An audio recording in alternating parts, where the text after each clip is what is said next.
दोस्तों नमस्कार। थोड़ा लेट हो गया हूँ, 11:30 बजे लाइव आना था, लेकिन हाँ को रथ हम पान की तैयारी में जुटे हैं सुबह से। जुड़िए। मतलब बैठे बैठे लग रहा है मैडम कि वो नींद आ जाएगा। काम करने का आदत है तो बैठे बैठे आप लोगों को भी चेहरा दिखा दें उन लोगों को। मोबाइल ये हीरामणि तांती जी हैं, अखिल भारतीय पान महासंघ की राष्ट्रीय अध्यक्षा। नमस्कार। बोलिए। हाकोरथ पान के बारे में मैडम आप क्या बोलना चाहेंगे? ऐसे ये लाइव रिव्यू पिटीशन का है, लेकिन एक बार आप बताइए। हाकोरथ पान हमारा आंदोलन है जो जजमेंट हम लोगों के खिलाफ सुप्रीम कोर्ट ने दिया है, हमारे आरक्षण को छीन लिया। तो उस एक तरह से समझिए कि बिहार सरकार के खिलाफ भी हमारा हाकोरथ पान है और केंद्र सरकार के खिलाफ भी हम हैं। ये आंदोलन हम लोग अनवरत चलाते रहेंगे, और इसलिए कि ये इन लोगों का बार बार का आदत हो गया है कि बस इनको सूची में डालो निकालो, डालो निकालो, लेकिन इस बार ऐसा होने नहीं जा रहा है। इस बार ये आंदोलन आदरणीय अखिल भारतीय पान महासंघ के राष्ट्रीय अध्यक्ष आदरणीय IP गुप्ता जी के नेतृत्व में 1 तारीख को हमारा ये हुआ धरना प्रदर्शन, और 6 अक्टूबर को हाकोरथ पान चंपारण की धरती से निकलेगा और पूरे बिहार में घूमेगा।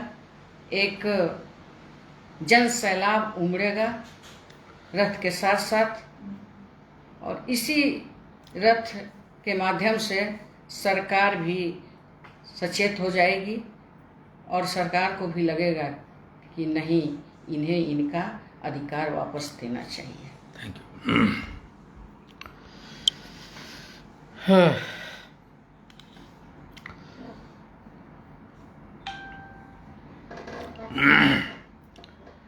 दोस्तों आज का ये एक स्पेशल लाइव है रिव्यू पिटीशन पे, जो सुप्रीम कोर्ट में डाला जाना था। और लगातार सोशल मीडिया पे और जहाँ जहाँ मैं जा रहा हूँ लोग पूछते हैं, तो उसी सारी चीज़ों पे आज मैं आप लोगों के सामने लाइव आया हूँ कि एक्चुअली स्थिति क्या है उसको हम लोग बता दें। आपको पता है कि 12 अगस्त 2024 को एम्प्लॉय एसोसिएशन के प्रयास से हम लोग सभी पान समाज के नेता बैठे थे, और वहाँ ये तय हुआ था कि कानूनी लड़ाई जो भी होगी कोर्ट में, हाई कोर्ट या सुप्रीम कोर्ट में, एम्प्लॉय एसोसिएशन लड़ेगा और हम लोग सड़क पे उतरेंगे आरक्षण के मामला को लेकर।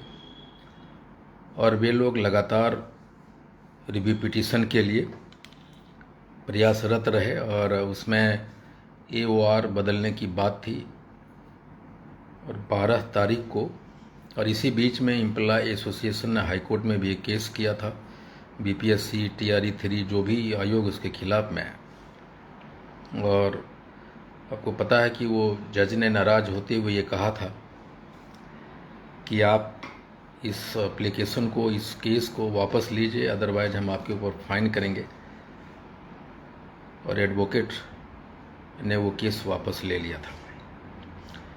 लेकिन जहाँ तो फिर ये विचार हुआ कि जो दूसरे नीट एंड अन्य लोगों के लिए हाई कोर्ट में जो हम लोग केस करने वाले थे, उस पर एक दोबारा गहन मंथन हुआ, और फिर दिल्ली में बैठे बड़े वकीलों से राय ली गई कि आखिर इसमें क्या कर सकते हैं हम लोग रिव्यू पिटीशन में, और ये जो हाई कोर्ट ने केस रिजेक्ट किया उस पर क्या हो सकता है। तो ये बात बन के आई उसमें कि एक मिसलेनियस अपील दायर किया जाए कोर्ट में, जिसमें कि एक खुली बहस हो, और उसमें ये कोर्ट से अपील किया जाए उसी जिस कोर्ट ने हमें आरक्षण से वंचित किया, उसी कोर्ट में हमें एक मिसलेनियस एप्लीकेशन दायर किया जा रहा है, जिसमें ये कहा जा रहा है कोर्ट के कि आपने जो जजमेंट दिया उसका मिस इंटरप्रिटेशन उनकी गलत मीनिंग निकाल के बिहार सरकार के जितने भी नियुक्तिकर्ता आयोग हैं, संस्थान हैं, एक गलत परिभाषा, ये जजमेंट का एक गलत या मिस इंटरप्रिटेशन करके जो बच्चे पान सर्टिफिकेट के साथ अप्लाई किए थे नौकरियों में, नामांकन में, ये सारी चीज़ों को जो उनको निकाला जा रहा है बिहार सरकार के संस्थानों के द्वारा, उसके सुनवाई हो। तो बिहार सरकार के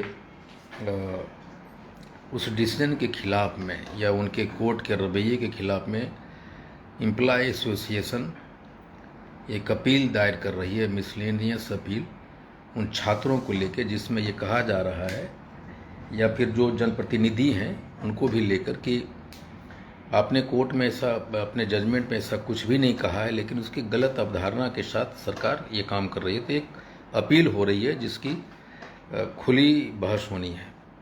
और जहाँ तक रिव्यू पिटीशन की बात है, 12 तारीख को वीवी गिरी ने समय दिया है इस पे। तो एम्प्लॉय एसोसिएशन के लोग 12 तारीख को वीवी गिरी से रिव्यू पिटीशन पे बात हो रही है और वकालतनामा पे अखिल भारतीय पान महासंघ के प्रदेश अध्यक्ष श्री राम सकलदेश जी ने साइन करके परसों दिल्ली भेजा है।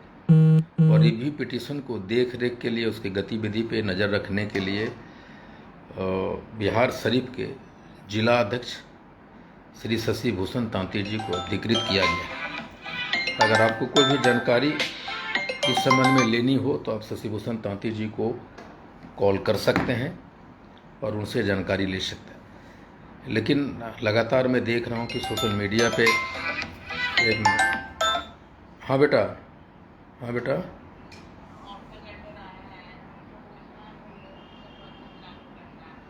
भेजो तुम। ठीक है, मैं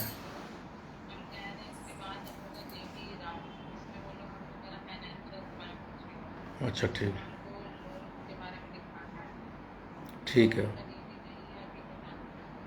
अच्छा ठीक, मैं बैंक मैनेजर का नंबर भेजता हूँ, तुम बात कर लो, मैं उनको बोल भी देता हूँ।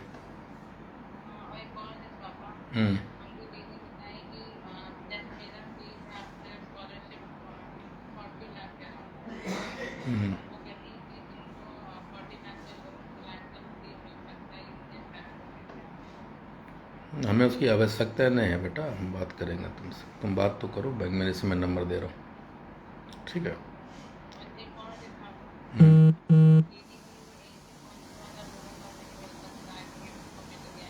अच्छा तुम चिंता मत करो ना, हो जाएगा। बात करते बेटा, मैं फेसबुक लाइव हूँ। तो मैं ये कह रहा था कि जो रिव्यू पिटीशन और मिसलेनियस एप्लीकेशन दोनों दायर हो रहे हैं सुप्रीम कोर्ट में, और ये एम्प्लॉय एसोसिएशन वाले कर रहे हैं। और 2 दिन पहले सुप्रीम कोर्ट के वकील के द्वारा वकालतनामा भेजा गया था राम सकल दास जी के नाम से, उन्होंने साइन कर दिया है। और ये दोनों चीज़ दायर हो रहे हैं। और लगातार मैं देख रहा हूँ कि इंजीनियर हरिंदर कुमार जी लिख रहे हैं कि रिव्यू पिटीशन दायर होना चाहिए, तो उनकी भी जिम्मेदारी बनती है ना।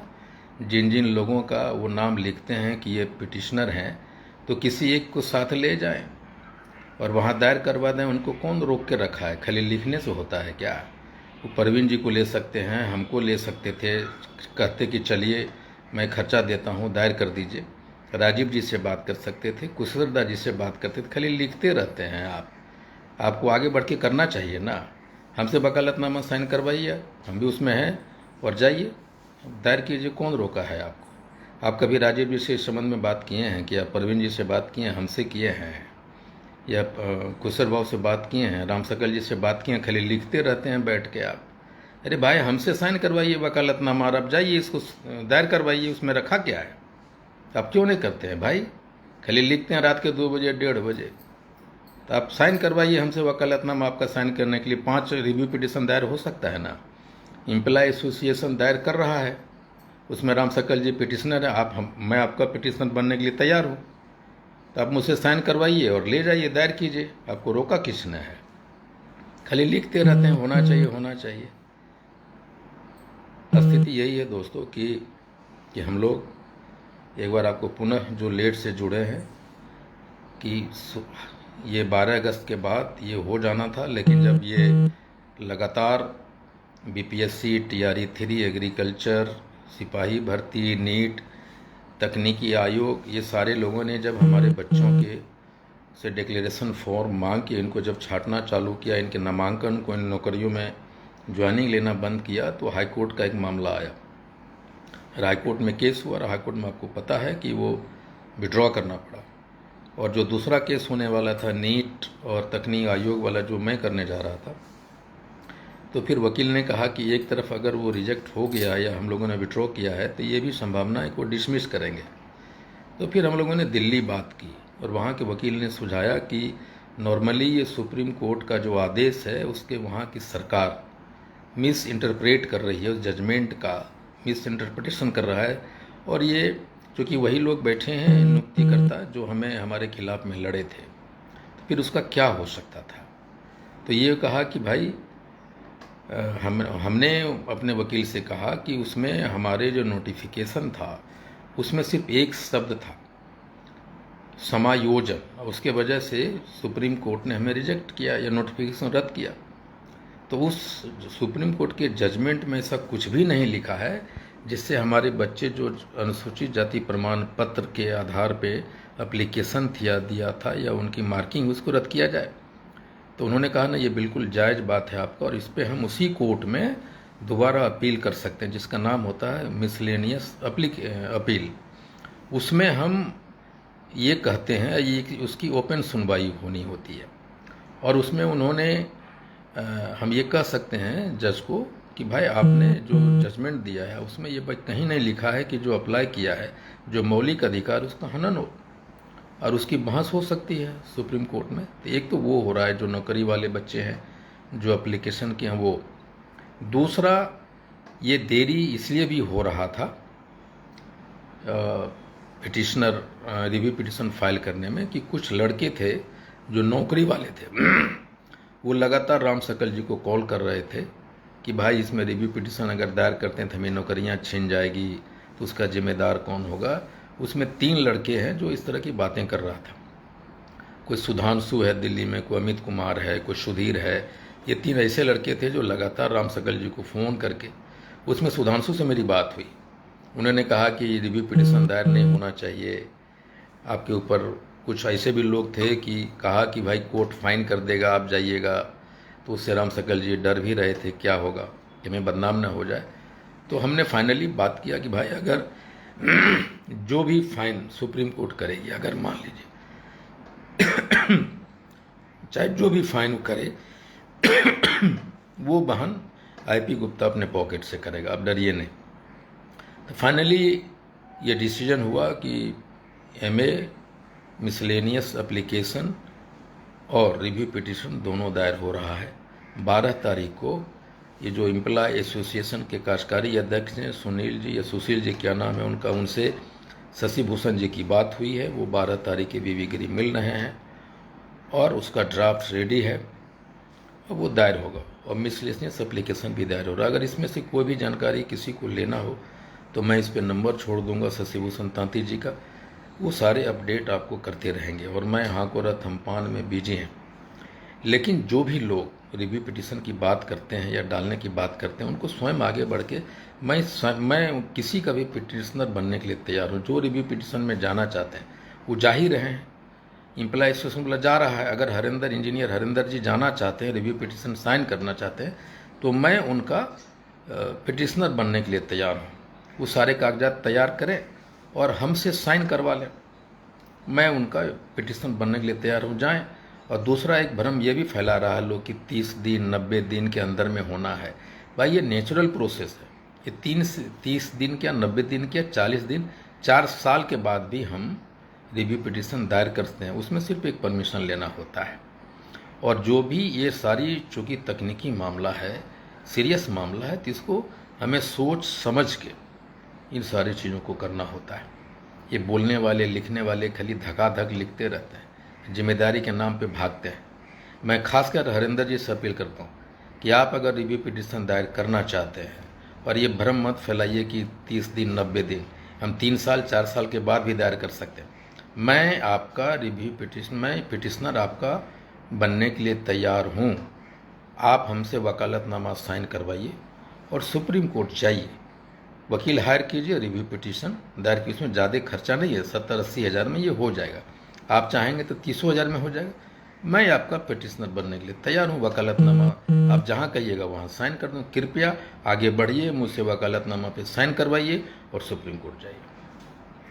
जहाँ तक आरक्षण वापसी की बात है, बहुत लोग पूछ रहे हैं कि देखिए, सरकार को आरक्षण अगर वापस करना होता ना, तो नीतीश कुमार जी हमारे साथ बैठते, हमारे लोगों के साथ में बैठते और हमें वो खुद रिव्यू पिटीशन दायर करते। अगर वो रिव्यू पिटीशन दायर करते तो हम हायर बेंच में जा सकते थे, 2 से 3 बेंच बड़े से बड़े वकील रख सकते, लेकिन उनके मन में तो खोट है, उन्होंने कहा नहीं।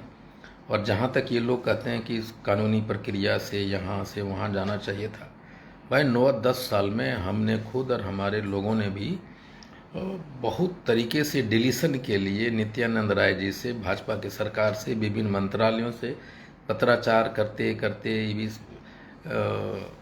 पिछड़ा आयोग के चेयरमैन साहनी जी से मिलते मिलते सब थक गए। कहाँ, एक छोटा सा काम था, भाजपा सरकार चाहती तो करा सकती थी, हमारा डिलीशन तक नहीं किया। भाई आरक्षण बिना आसानी से देगा, इसीलिए हाँ को रथ हम पान है। और आप देखे होंगे कि 1 अक्टूबर को जब हमने अपील किया तो लोग सड़कों पे आए, और नीतीश सरकार के लिए, भाजपा के लिए एक चेतावनी है ये। लेकिन मेरा ये मानना है कि हम पहले पान है, जो हमको आरक्षण में मदद करेगा हम उसी के साथ रहेंगे, चाहे जो पार्टी हो, जो सरकार हो। इसलिए दोस्तों, हम एक तरफ से एक साथ बहुत लड़ाइयाँ लड़ रहे हैं, वो सुप्रीम कोर्ट हो, वो हाई कोर्ट हो या आंदोलन हो, सारी चीज़ों में 24 घंटे लगे हैं, वो कोई काम नहीं कर रहा, मैं सिर्फ यही कर रहा हूँ। इसलिए निश्चिंत रहिए आप कि ये लड़ाई सिर्फ आपकी नहीं है, हम सब लोगों की है। कितनी बच्चियाँ रोई है हमारे पास, कितने बच्चे रोए हैं, कितने माँ बाप हताश हुआ है। अब ज़रा सोचिए, जिसका मेडिकल में PMCH में एडमिशन हो गया, उसको निकाल दिया गया है। आपको क्या लगता है कि हैप्पी गुप्ता कान में तेल दे के सोया हुआ है? ये लोग जो व्हाट्सएप पे लिखते हैं वो करते कम है, खाली सगुफा छोड़ने में तैयार बने बैठे रहते हैं। उसमें इंजीनियर हरिंदर कुमार जी नंबर 1 है सगुफा छोड़ने में। उनका कोई काम नहीं, खाली सगुफा छोड़ते हैं। मैं उनसे कहता हूँ, आप आइए मेरे साथ बैठिए और मेरा साइन करवाइए वकालतनामा पे। जाइए दिल्ली, कौन रोका है आपको? पैसा नहीं है तो हमसे ले जाइए, हम देते हैं आपको, आप आगे बढ़िए और हमसे साइन करिए, हमारा ही पैसा लीजिए और जाइए। और अगर कुछ हो तो हमें बताइएगा, मैं इसमें कोर्ट केस में या फिर सुप्रीम कोर्ट के जो रिव्यू पिटीशन है उसके लिए मैं शशि भूषण जी का नंबर दे देता हूँ। इसमें अब वो अधिकृत किया है मैंने उनको, वो सारे अपडेट आपको देते रहेंगे। और आपको पता है कि 6 अक्टूबर को बापू के धरती कर्मभूमि भितिहरबा पश्चिम चंपारण से हाको रथ हमपान की शुरुआत करने जा रहा हूँ। और ये हाको रथ हमपान है, 6 अक्टूबर को चालू होगा और वहाँ से भतौड़ा एक गांव है, राहुरी होते हुए नरकटियागंज जाएगी। यानी 6 तारीख को आरक्षण वापसी के अग्निपथ पे हमारा रथ और पान समाज अग्रसर हो चुका है। बहुत लोगों को बहुत सारी बातें कहते हैं, लेकिन मैं उन सारी बातों को, मैं व्हाट्सएप पे क्या क्या लिखता मैं देखता भी नहीं, समय नहीं है। हर रात को 2 बजे मेरी कार घर आती है, सुबह उठ जाता हूँ, फिर मीटिंगों का दौर चालू हो जाता है। इसलिए जो लड़ना सीखा है, जो लड़ा है, उसी का अधिकार मिला है। अगर आप चाहते हैं कि आरक्षण आपको वापस मिले तो व्हाट्सएप की दुनिया से और कानाफूसी की दुनिया से बाहर आइए, सड़क पे उतरिए और सरकार की ईंट से ईंट बजा दीजिए। मेरे साथ कौन चलता है ये महत्वपूर्ण नहीं है, मैं कितना चल पाता हूँ ये महत्वपूर्ण है। और मैं चलूँगा। अगर मेरे बस में एक भी आदमी नहीं रहेगा, अगर ड्राइवर भी मेरा साथ छोड़ेगा, तो मैं ड्राइविंग सीट पे अकेला चलाऊँगा बस, और आपकी गलियों से गुजरते हुए गांधी मैदान आऊँगा। मुझे क्या हासिल होगा, मैं क्या बनूंगा, इसकी चिंता मुझे नहीं है। चिंता सिर्फ ये है कि हमारे बच्चे की भविष्य सुरक्षित हो। आईपी गुप्ता का बेटा जब आईपी गुप्ता नहीं रहे तो उसके पीछे एक ऐसा सुरक्षा कवच के छोड़ के जाना चाहता हूँ ताकि वो सुरक्षित रहे। उसी तरह पान समाज का जो भी बेटे बेटियां हैं उसके भविष्य के लिए मैं यहाँ को रत हम पान के साथ निकल पड़ा हूँ। आप मेरा साथ दे न दें, आईपी गुप्ता को अगर अकेला भी चलना पड़े तो चलेगा, रुकेगा नहीं। Thank you very much.